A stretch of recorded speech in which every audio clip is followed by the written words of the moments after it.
नमस्कार दोस्तों, biology with Sandeep Tandon YouTube education platform में आप सभी का हार्दिक स्वागत है। हम सेल्स के विषय में अध्ययन कर रहे थे, जिसमें हमारा टॉपिक चल रहा था सेल ऑर्गेनल्स, जिसके अंतर्गत हमने कोशिका भित्ति, कोशिका झिल्ली, माइटोकॉन्ड्रिया और पिछले वीडियो में हमने क्लोरोप्लास्ट के विषय में डिटेल से अध्ययन किया था। यदि आपने वह वीडियो नहीं देखे हैं तो वह वीडियो भी जरूर देखिए। आज का जो हमारा टॉपिक रहेगा वो रहेगा गोल्जी बॉडी, यानी कि आज इस वीडियो में हम गोल्जी काय के विषय में डिटेल से अध्ययन करेंगे और ये हमारा सेल से संबंधित 8वां पार्ट रहेगा। ये जो टॉपिक है, ये जो लेक्चर है आपके RPC first grade, second grade, NEET, REET, railway group D, SSC और अन्य जितनी भी प्रतियोगी परीक्षाएं हैं उन सभी के लिए बहुत ही महत्वपूर्ण है। और विशेषकर RPC first grade, second grade और नीट के सिलेबस के अकॉर्डिंग ये पूरा मैटर आपकी एनसीईआरटी की बुकों से तैयार किया गया है। इसके अलावा जो पुरानी बुकें हैं उनसे भी कुछ इंपॉर्टेंट बातें जो आपके एग्जाम की दृष्टि से महत्वपूर्ण है वो हमने इसमें शामिल की है। तो इतना विश्वास रखिए कि इनसे बाहर आपको कोई भी क्वेश्चन देखने को नहीं मिलेगा। जो भी हम टॉपिक पढ़ रहे हैं उससे संबंधित कोई भी क्वेश्चन इन लेक्चर के माध्यम से आप देखेंगे तो उनसे बाहर आपको नहीं मिलेगा। इस चैनल के माध्यम से आपको संपूर्ण जीव विज्ञान में करवा रहा हूं, जो कि जीरो से मैंने स्टार्ट की है और एकदम आसान और आकर्षक चित्रों के माध्यम से कंप्लीट जीव विज्ञान इस चैनल के माध्यम से हम देखेंगे। तो आइए शुरू करते हैं। आज का जो हमारा टॉपिक है वो है गोल्जी बॉडी, यानी कि गोल्जी काय। एकल झिल्ली युक्त कोशिकांग है ये, यानी कि एकल झिल्ली से घिरा हुआ कोशिकांग है। कुछ वैज्ञानिक ऐसे भी हैं जो दोहरी मानते हैं, लेकिन ये बाद में अच्छे से इसकी खोज हुई थी, उसके बाद में इसको अमान्य कर दिया गया था। लेकिन सही में हम बात करें तो जो गोल्जी काय होता है एकल झिल्ली युक्त कोशिकांग होता है। इसकी खोज वेरी वेरी इंपॉर्टेंट, कई बार एग्जाम में ये पूछा जा चुका है। इसकी खोज वो कैमेलियो गोल्जी के द्वारा 1898 ईस्वी में की गई थी और ये उल्लू की तंत्रिका कोशिका में इन्होंने खोज की थी। तो खोज किसके द्वारा की गई थी? कैमेलियो गोल्जी के द्वारा 1898 ईस्वी में उल्लू की तंत्रिका कोशिकाओं में इसकी खोज की थी। उपस्थिति यानी किसमें पाई जाती है? आरबीसी को छोड़कर, आरबीसी को छोड़कर। इसके अलावा हम बात करें तो प्रोकैरियोटिक कोशिका, प्रोकैरियोटिक कोशिका जो है उसमें भी एब्सेंट होती है। आरबीसी में नहीं पाई जाती है, प्रोकैरियोटिक कोशिका में नहीं पाई जाती है। इनको छोड़कर के शेष सभी यूकैरियोटिक कोशिकाओं में गोल्जी बॉडी यानी गोल्जी काय पाई जाती है। हेरिस नामक एक वैज्ञानिक थे, इन्होंने गोल्जी काय के लगभग 150 नामों को प्रस्तुत किया था, यानी कि 150 नाम इन्होंने बताए थे। तो इतने तो हम याद नहीं कर सकते, लेकिन कुछ नाम यहाँ पर मैंने बताए हैं, उनको आप अच्छे से थोड़ा सा देख लीजिए। एक तो बताया था गोल्जी बॉडी, गोल्जी कॉम्प्लेक्स, ये दोनों ही इंपॉर्टेंट हैं। Golgi body, Golgi complex, लाइपोकॉन्ड्रिया, idiosome, डिप्योसोम, ट्रोपोस्पोन्जिया, लाइपोकॉन्ड्रियोन, ये कुछ नाम हैं गोल्जी बॉडी के, जो कि हैरिस नामक वैज्ञानिक के द्वारा बताए गए, जो आपको ध्यान में रखने हैं। पादप कोशिका में अल्प विकसित गोल्जी काय पाया जाता है। पादप कोशिका में थोड़ा सा अल्प विकसित होता है गोल्जी काय, और इस प्रकार के गोल्जी काय को हम क्या कहते हैं? डिक्टियोसोम कहते हैं। तो ये क्वेश्चन भी कई बार पूछ लिया जाता है कि पादप कोशिकाओं में जो गोल्जी बॉडी पाई जाती है उसे क्या कहते हैं? उसे डिक्टियोसोम कहा जाता है। अब हम बात करते हैं गोल्जी काय की संरचना किस प्रकार की होती है। तो इसकी संरचना में मुख्य रूप से हम बात करें तो 4 घटक पाए जाते हैं। ये 4 घटक कौन कौन से हैं? Cisternae, tubule, vacuole, vesicle. Cisternae यानी कि कुंडिकाय, ट्यूबुल यानी कि नलिकाय, नलिकाकार संरचनाएं उनको हम ट्यूबुल बोल सकते हैं। वैक्यूल हो जाएगी रिक्तिकाय और वेसिकल पुट्टिकाय हो जाएंगी। तो ये 4 घटक होते हैं गोल्जी काय की संरचना में। अब एक एक करके हम चारों के बारे में डिटेल से देखते हैं। एक बार यहाँ पर इस संरचना को थोड़ा सा अच्छे से समझ लेते हैं। देखो यहाँ पर मैंने ये साथ में केंद्रक और साथ में ये जो पार्ट आपको दिख रहा है ये है गोल्जी अपरेटस, गोल्जी बॉडी, इसको यहाँ पर दिखाया गया है। और इस पे ये आपकी संरचना है गोल्जी बॉडी की, जिसमें देखो सामान्यतः हमने 4 घटकों की बात की। कुछ घटक इसमें दिखाई नहीं दे रहे हैं, वो क्या होते हैं? वो साइड में उपस्थित होते हैं, लेकिन वो सही से नजर नहीं आते हैं, बहुत ही छोटे होते हैं। तो सबसे मुख्य जो घटक होता है वो सिस्टर्नी होता है। ये देखो आप यहाँ पर देख सकते हैं, इन्हें हम क्या कहते हैं? इन्हें सिस्टर्नी कहा जाता है। ये जो आपको नजर आ रही है बहुत सारी, ये लगभग 3 से 12 तक संख्या में होती है सिस्टर्नी।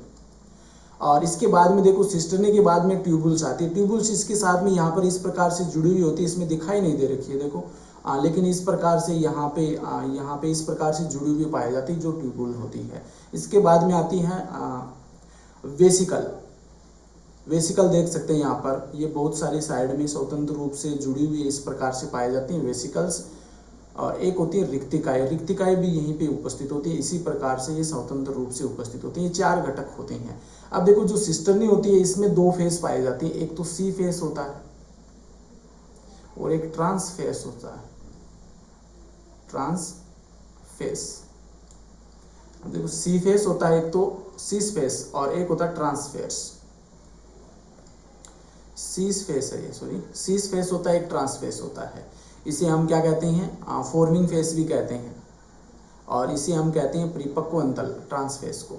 अब जो सीस फेस होती है ये केंद्र की तरफ होती है। अब देखो यहाँ पर देखो, यानी मैंने यहाँ पर केंद्रक भी दिखा रखा है। अब ये हो गया केंद्रक, इस केंद्रक की तरफ देखो, ये वाली जो फेस है ये क्या कहलाएगी, सीस फेस कहलाएगी, सीस फेस।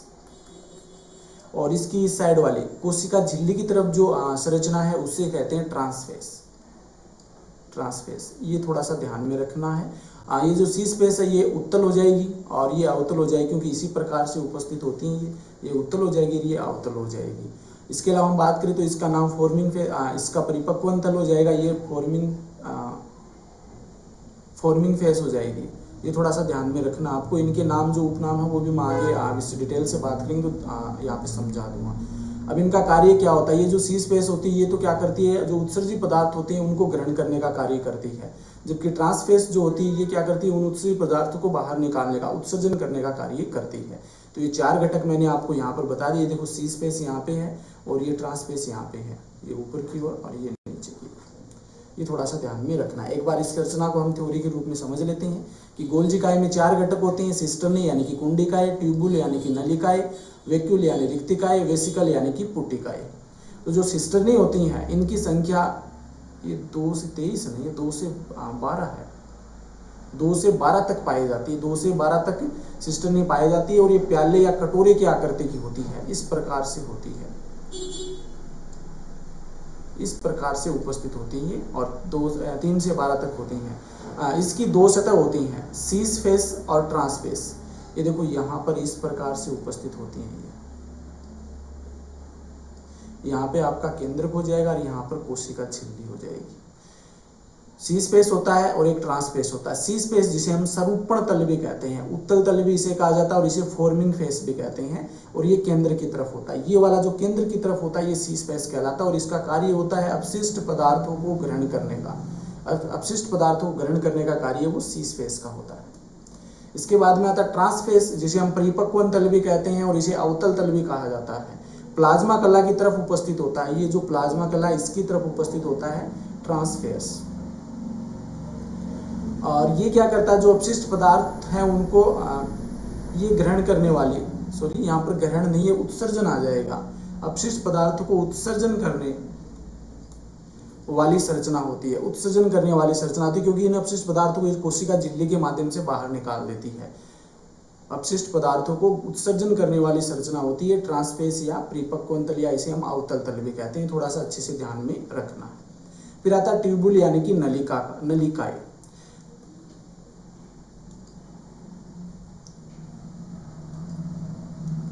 नलिकाएं सिस्टर्नी से जुड़ी सांखित अनियमित नलिकाएं होती हैं, यानी सिस्टर्नी से इस प्रकार से ये जुड़ी रहती हैं, इस प्रकार से ये नलिकाकार जो संरचनाएं होती हैं, सिस्टर्नी से जुड़ी सांखित अनियमित नलिकाएं होती हैं। और ये क्या करती हैं, उत्सर्जी पदार्थों का परिवहन करती है। जो उत्सर्जी पदार्थ इसके पास आते हैं उनको आगे से आगे पहुंचाने का कार्य, परिवहन करने का कार्य है वो इनके द्वारा किया जाता है, ट्यूबुल के द्वारा, नलिकाओं के द्वारा। और ये सिस्टर्नी से जुड़ी रहती है।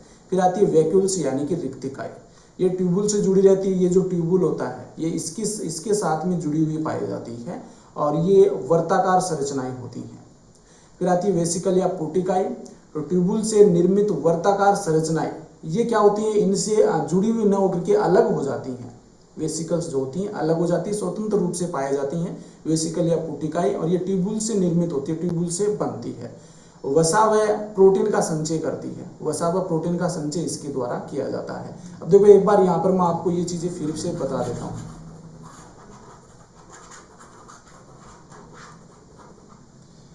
ये जो होती है, ये जो लंबी लंबी संरचनाएं नजर आ रही है, ये सिस्टर्नी कहलाती है। अब क्या होता है, इस सिस्टर्नी से यहाँ पर इस प्रकार से जुड़ी हुई कुछ संरचनाएं पाई जाती हैं और और इन नलिकाकार संरचनाओं को हम ट्यूबुल कहते हैं, ट्यूबुल कहते हैं। इस ट्यूबुल से क्या होती है, कुछ संरचनाएं और जुड़ी रहती हैं जो कि वर्ताकार होती हैं, इन्हें हम कहते हैं रिक्तिका या वैक्यूल कहते हैं, इसे वैक्यूल कहा जाता है, वैक्यूल। अब क्या होता है, ये वैक्यूल इससे अलग हो जाती है, अलग होकर के ये देखो इस प्रकार की संरचना बना लेती है, ये अलग हो जाती है, अलग होकर के इस प्रकार की संरचना बना लेती है और इसे ही हम कहते हैं वेसिकल कहते हैं। तो चारों घटक आपको यहाँ पर समझ में आ गए होंगे। इसके बाद में नेक्स्ट हम बात करते हैं गोल्जी काय के कार्य। देखो ये इंपॉर्टेंट है क्योंकि यहीं से क्वेश्चन अब वो कई बार पूछा जा चुका है, या तो इसकी खोज का क्वेश्चन पूछेगा, इसकी खोज किसके द्वारा की गई थी, और एक इसके कार्यों से संबंधित क्वेश्चन है वो कई बार एग्जाम में पूछा जा चुका है। तो कार्यों में सबसे महत्वपूर्ण कार्य जो होता है वो होता है इसका श्रावण का, यानी सिक्रेशन करने का कार्य है वो इसका सबसे महत्वपूर्ण है। इसके बाद में हम बात करें तो गोल्जी काय के द्वारा अपशिष्ट पदार्थों को ईआर एंडोप्लाज्मिक रेटिकुलम से ग्रहण कर इसका ग्लाइकोसाइडेशन किया जाता है। यानी कि गोल्जी काय जो होती है वो एंडोप्लाज्मिक रेटिकुलम से जो अपशिष्ट पदार्थ होते हैं वो ग्रहण करते हैं और उनका ग्लाइकोसाइडेशन करते हैं। अब ग्लाइकोसाइडेशन क्या होता है देखो एक मिनट, कि जो लिपिड होता है उसको ग्लाइकोलिपिड में बदल दिया जाता है, प्रोटीन होता है उसको ग्लाइकोप्रोटीन में बदल दिया जाता है। ये कार्य किसके द्वारा किया जाता है, गोल्जी काय के द्वारा किया जाता है। इसके बाद में देखो आता है लाइसोसोम का निर्माण करना। तो जो गोल्जी काय होती हैं ये क्या करती हैं, लाइसोसोम का निर्माण किया जाता है गोल्जी काय के द्वारा। तो ये भी इंपॉर्टेंट कार्य है, कई बार पूछ लिया जाता है। एक तो लाइसोसोम से संबंधित इंपॉर्टेंट हो जाएगा और एक हम गोल्जी काय के कार्यों से संबंधित बात करें तो यहाँ पर भी महत्वपूर्ण हो जाएगा। तो गोल्जी काय का निर्माण, लाइसोसोम का निर्माण है वो गोल्जी काय के द्वारा किया जाता है। वेरी वेरी इंपॉर्टेंट, और ये क्वेश्चन कई बार एग्जाम में पूछा जा चुका है। शुक्राणु के सिर के एक्रोसोम का निर्माण है वो भी गोल्जी काय के द्वारा किया जाता है। अब देखो शुक्राणु का सिर है वो इस प्रकार का होता है, ये इस प्रकार से शुक्राणु का सिर होता है।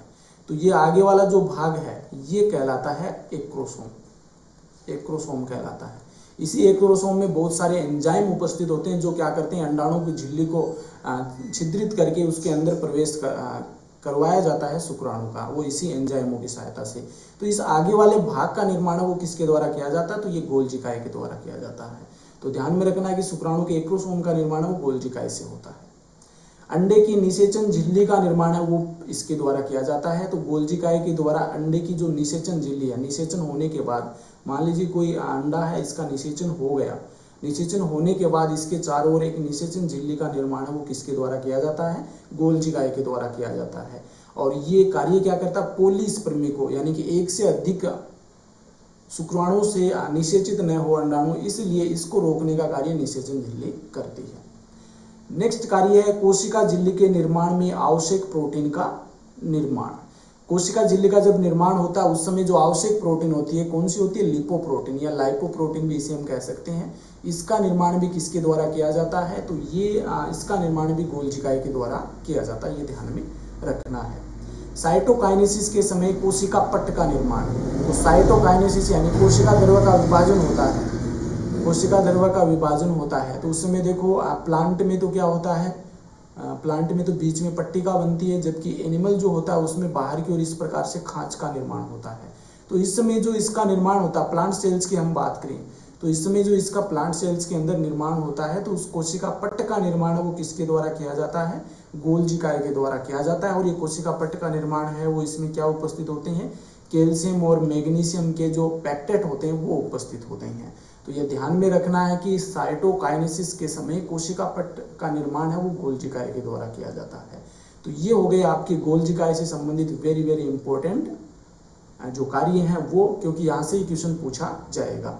तो ये हमारा टॉपिक गोल्जी काय है वो कंप्लीट होता है। बहुत छोटा सा टॉपिक है लेकिन क्वेश्चन इससे बहुत बार पूछे गए हैं। अच्छे से एक या दो बार देखेंगे अच्छे से याद हो जाएगा।